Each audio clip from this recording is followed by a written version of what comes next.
হজরতুল আল্লাম শহীদ মরহুম আল্লামা দেলওয়ার হোসেন সাঈদী রহিমাহুল্লাহ, ওনার স্মৃতি বিজড়িত আজকের এই ঐতিহাসিক প্যারেড ময়দানের তাফসিরুল কোরআনের প্রোগ্রামে সব আছে। স্টেজ আছে,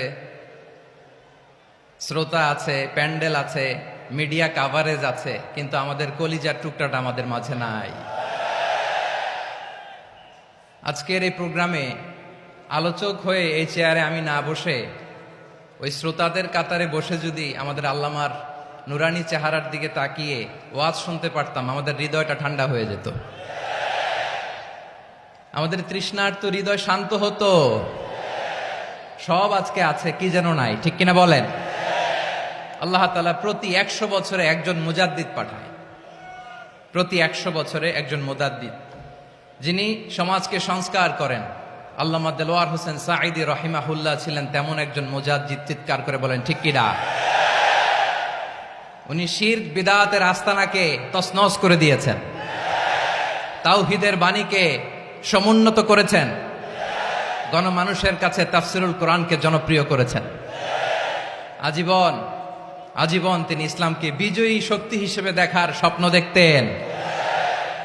এত প্রাঞ্জল ভাষা, এত চমৎকার আধুনিক প্রেজেন্টেশন, গণমানুষের কাছে কোরআনের তাফসিরকে এভাবে জনপ্রিয় করে তোলার মতো ব্যক্তিত্ব আল্লামা সাঈদী ছাড়া দ্বিতীয় কেউ এই বাংলার ভূখণ্ডে নাই।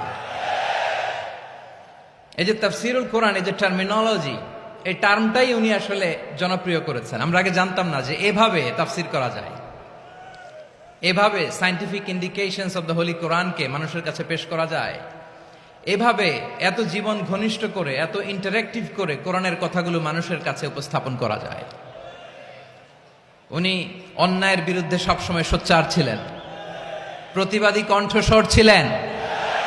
ওনার আলোচনা শুনলে দেহের রক্ত টকবক করে ফুটতে থাকতো।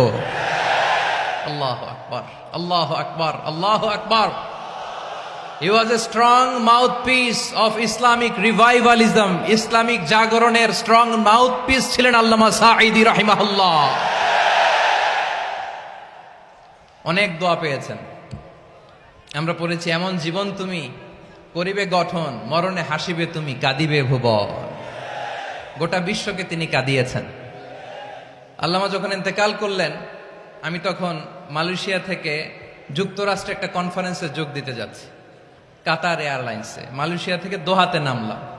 দোহায় যখন আমার ট্রানজিট, তখন শুনতে পেলাম যে আল্লামা বিদায় নিয়েছেন।